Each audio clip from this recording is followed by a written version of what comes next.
Pleasure to be here with you today. I'm Ken Cuccinelli, head of United States Citizenship and Immigration Services. And President Trump has once again delivered on his promise to the American people to enforce long-standing immigration law.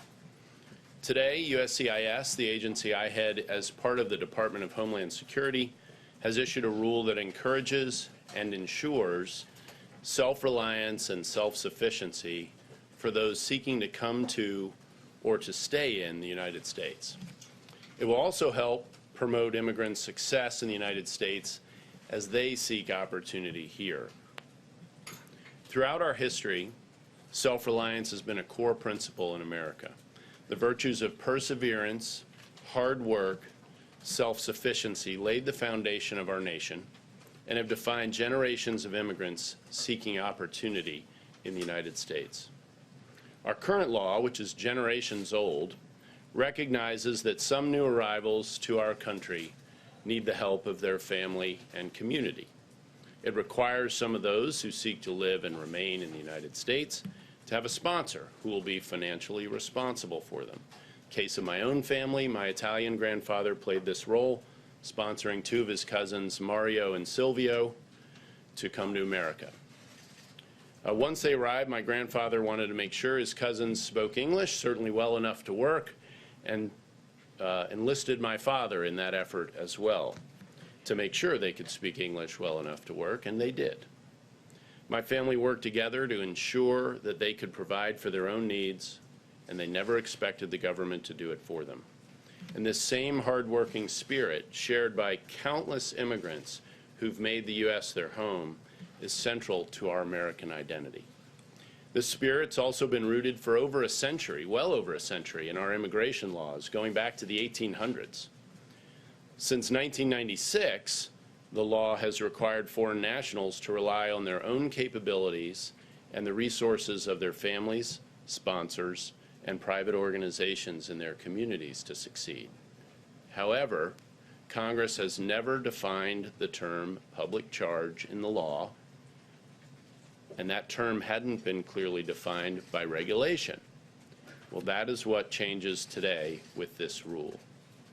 Through the public charge rule, President Trump's administration is reinforcing the ideals of self-sufficiency and personal responsibility, ensuring that immigrants are able to support themselves and become successful here in America. Our rule generally prevents aliens who are likely to become a public charge from coming to the United States or remaining here and getting a green card. Public charge is now defined in a way that ensures the law is meaningfully enforced and that those who are subject to it are self-sufficient. Under the rule, a public charge is now defined as an individual who receives one or more designated public benefits for more than 12 months in the aggregate within any 36-month period. For instance, receipt of two different benefits in 1 month counts as 2 months. A public charge and admissibility determination is prospective and looks at whether an individual is likely at any point in the future to become a public charge as we define it in the regulation. Public benefits are defined as federal, state, and local, as well as tribal, cash assistance for income maintenance, and a small list of non-cash benefits. Some examples of the public benefits that are part of the rule are general assistance, SSI, SNAP, most forms of Medicaid, and certain subsidized housing programs. Significantly, the rule does not consider many forms of government assistance that protect children and pregnant women's health as public benefits. Generally, this includes emergency medical assistance, disaster relief, national school lunch programs, WIC, CHIP, Medicaid received by people under the age of 21 or pregnant women, as well as foster care and adoption subsidies, student and mortgage loans, energy assistance, food pantries, homeless shelters, and Head Start. It's important to note this rule will apply prospectively only to applications and petitions received starting on October 15th of this year. Once this rule is implemented and effective on October 15th, USCIS Career Immigration Services officers, what we call ISOs, will generally consider an alien's current and past receipt of the designated public benefits while in the United States as a negative factor when examining applications. However, receipt of certain non-cash benefits received before October 15th will not be considered as a negative factor. The underlying statute, passed on a bipartisan basis, also requires officers to assess, at a minimum, each applicant's age, health, family status, assets, resources and financial status, and their education and skills, as well as other factors set forth in the rule in the totality of the circumstances. The totality of the circumstances means that officers will assess all of the evidence related to these factors, and no one factor alone will decide an applicant's case. Most of these factors are the ones Congress mandated us to review when considering immigration benefit applications.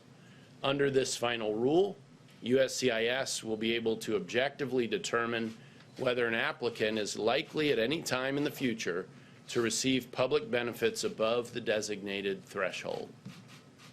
Importantly, this final rule has no impact on humanitarian-based immigration programs for refugees and asylees. No impact on refugees or asylees. And it clarifies the exemption for trafficking victims and victims of domestic violence. Congress has long carved out exemptions for these categories, and our regulation adheres strictly to the laws as written.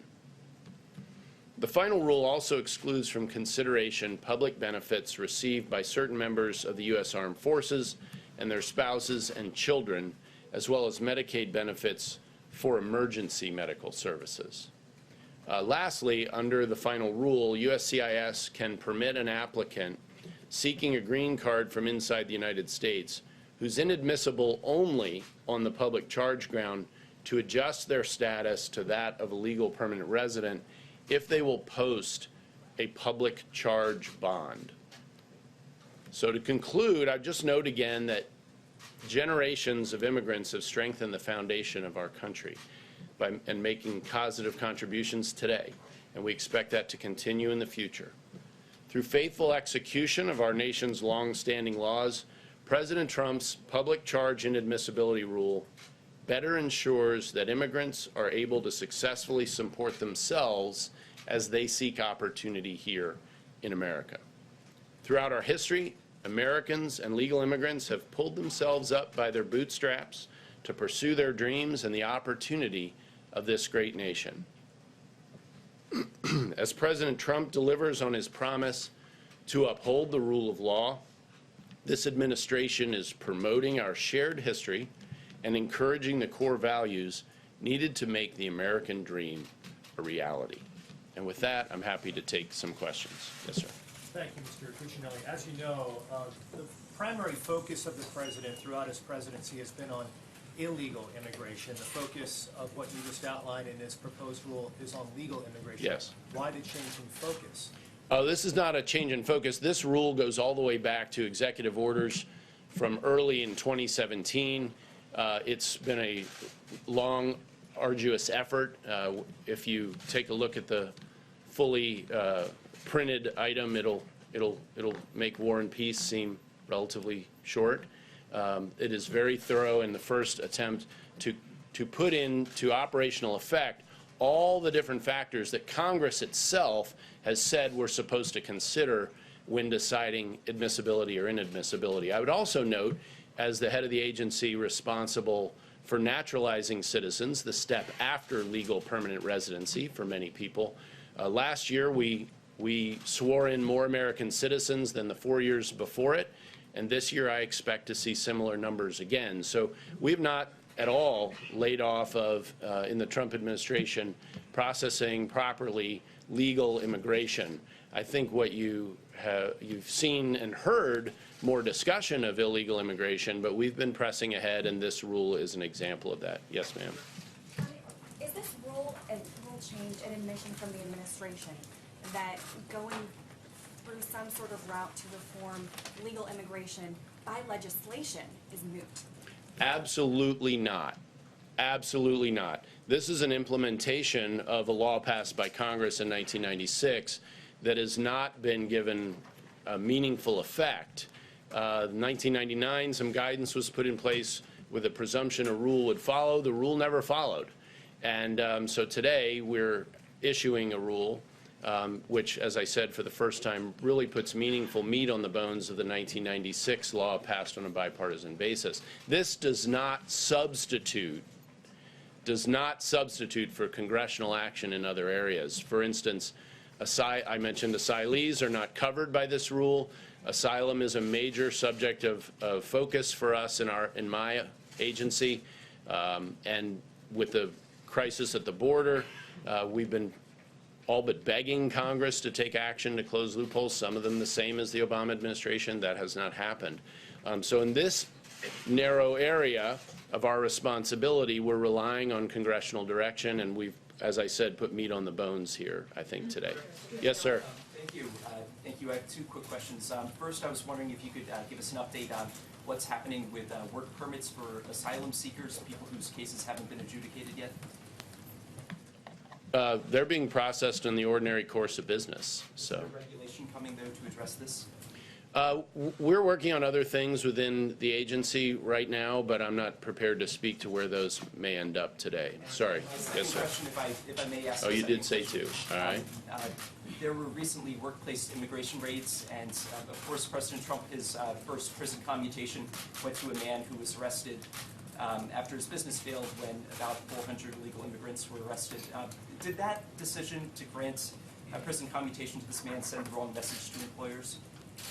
I'm not really prepared to speak to that. I don't think so. The president does those one person at a time. I think what you saw ICE do this week in enforcing the law meaningfully with 7 operations across the state of Mississippi, and of course investigations still ongoing, criminal investigations growing out of that, is a growth for ICE from the previous year. Their enforcement efforts are up, and I think you can expect to see more of that as part of the message of this administration. We're going to enforce the law. Yes, sir. I also do have 2 questions. The first regards the concern that the public charge rule is going to be enforced while the chilling effect on people. For example, if a man has a citizen daughter who might be eligible for either nutritional or housing benefits, he might be afraid to apply for those benefits his daughter is due.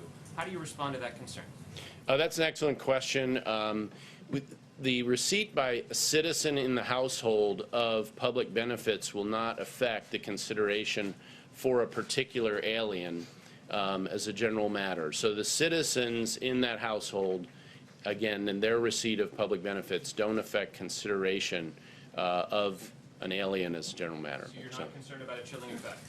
If you look at just the first page of this rule, you'll see we start out by pointing out the things that are not covered. And we will have on the USCIS website now and forevermore a clear listing of the two. So anyone who has any question about whether the receipt of a particular benefit would be considered in a consideration, for instance, if they applied for a green card, we'll be able to easily find that from our website, and it is part of the message we're broadcasting. It's why I talked to you and listed so many of the items we don't cover. I hope you all will cover that as well. Yes, ma'am. I had regarded this idea, sorry, Mr. Chairman, if I might. Yeah, all right. So then I'm new to this. This will be it for 2 questions, and we're going to go to 1. But I said yes to you. Go ahead. The second question has to do with the fact that as long as the public charge rule has been in effect since the late 1800s, there have also been, almost as long, the words at the base of the Statue of Liberty that read, "Give us your tired, your poor." You were implementing a public charge rule for the first time.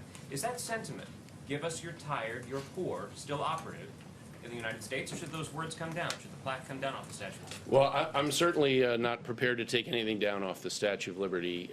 We have a long history of being one of the most welcoming nations in the world on a lot of bases, whether you be an asylee, whether you be coming here to join your family, or immigrating yourself. This rule will cover, for USCIS, almost 400,000 people a year whose applications to become legal permanent residents will include a meaningful analysis of whether they're likely to become a public charge or not. I do not think by any means we're ready to take anything off the statute of liberty. Yes, ma'am.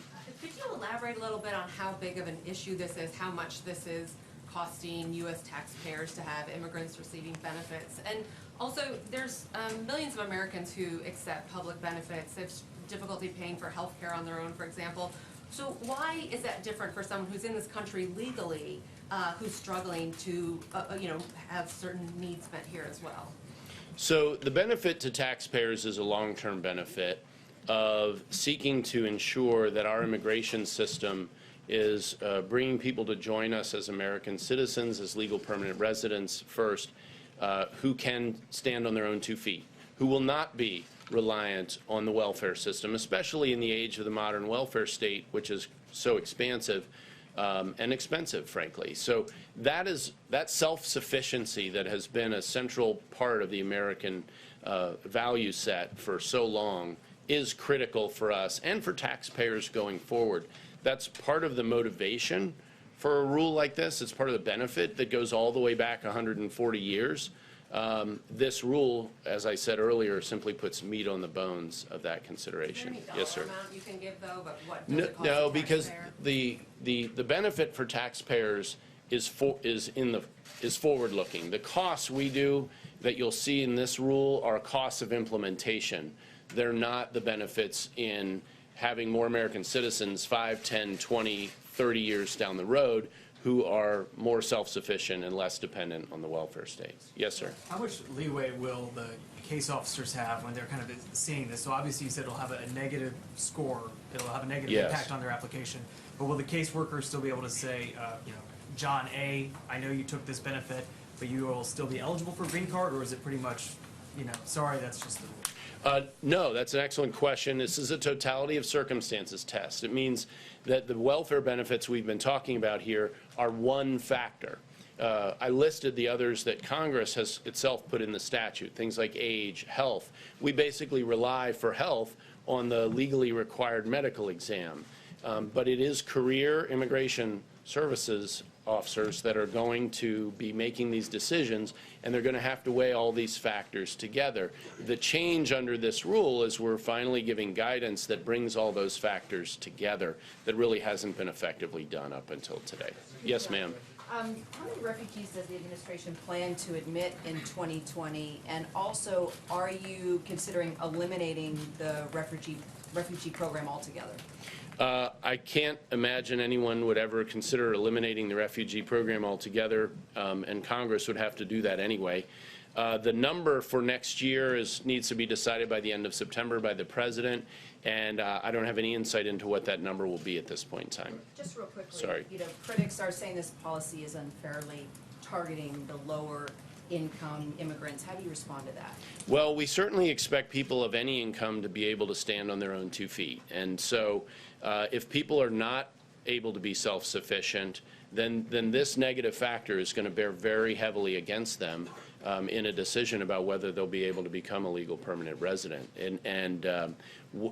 A poor person can be prepared to be self-sufficient. Many have been through the history of this country. So let's not look at that as the be-all and end-all. It's not the deciding factor, which is why we continue to use the totality of circumstances test. Yes, sir. I just want to circle back to this question of a chilling effect. You talked about the question of whether a citizen in a family gets benefits, that wouldn't be used against somebody. But take the case that immigration advocates, I think, use a lot of a family that are in the country legally, they haven't yet gotten their green cards, they are in need of services, whether that be medical services, whether that be housing services to keep them off the streets, so to Right. speak. And they are going to now be fearful of using the services to which they are legally entitled under the law, because there's no way to determine 1, 2, 3 years out from when they might apply for their green card, whether how much they're likelier not to get a green card if they use the services. So the fear is that there will be a wave of people across the country who will decide not to use the services sort of affirmatively that they're entitled to, out of fear that it'll ultimately come to bite them. We- And how do you counter that if in fact you want them to use the services to which they're entitled, or is this really a sort of effort to say this is a whole class of people that shouldn't be using any services at all?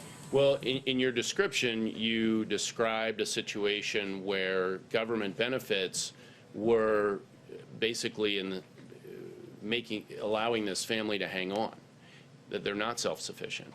And while if we go forward a few years and look back at that situation, because remember, we essentially start counting October 15th, with the exception of things that would have qualified under the 1999 guidance, which is fairly narrow, then that's what we're trying to avoid in the future. Now, even under the circumstances you describe, if you're talking about an applicant who has the skills necessary to, to make their own way and to work their way out of that situation, that's a case they make to the career caseworker, immigration services officer. But we do want to avoid looking to the future a situation where people who are adjusting status do in the future become dependent on those public benefits. We're trying to avoid that situation going forward. But as I understand it, the public benefits are there as a bridge, right? Like the public benefits aren't designed for people to be on them forever. They're designed to be on them to help, whether you're an immigrant or not an immigrant, they're there to help folks for a time. So are you saying that if you're an immigrant, your advice to them is don't take benefits because this is going to count against you? No, I was using your example of where they need them, and there's it's their foundation financially, as I took your description, and I would say that the entire legal immigration system is designed by Congress for the benefit of America, and what we're looking for here are people who are going to live with us either their whole lives or ultimately become citizens, who can stand on their own 2 feet with the same sort of requirements that we've had in the past for well over a century. So, yes, sir, in the middle. Will the different benefits be weighted differently or treated differently? Say, if someone uses Medicaid, will that be held against them more than, say, if they use food stamps? So, not the benefits, no, but the use of benefits over the 12-month period in 36 months would be a heavily negative factor. There are negative factors, heavily weighted negative factors. There are positive factors, heavily weighted positive factors. I'll give you an example of the other side. If you have private health insurance, that is a heavily weighted positive factor. Those do all weigh in, again, in the totality of circumstances. And obviously, we call the more heavily weighted factors heavily because they matter more than the others, but they go in both directions. Yes, sir. We've heard outspoken critics of the administration's immigration policies before, but it seems increasingly we're hearing from U.S. Catholic bishops who are showing their concern. Now, you're Catholic. When you hear the bishop's concern, does it give you any pause when you consider carrying out some of these policies? It doesn't give me pause about implementing the laws that's already been put in place, and particularly given the long history. I used an Italian example from my background. The other half is Irish. So, I'm very familiar with what the Catholic bishops have to say on this subject, and they certainly are vociferous. And I would say, as a Catholic, one of the things I'm proud of is that my church has been one of the best supporters of people in this country before we had a welfare state. So I don't see that changing. And I don't see any conflict with enforcing the law as it's written. Yes, sir. Can you address the Latino community? Some Latino community already feel they're been targeted. You have the El Paso shooting. You have the raids in Mississippi. But as John noted before, the issues before were if you were here illegally. Now this obviously extends to legal immigration. Why shouldn't the Latino community feel targeted by this?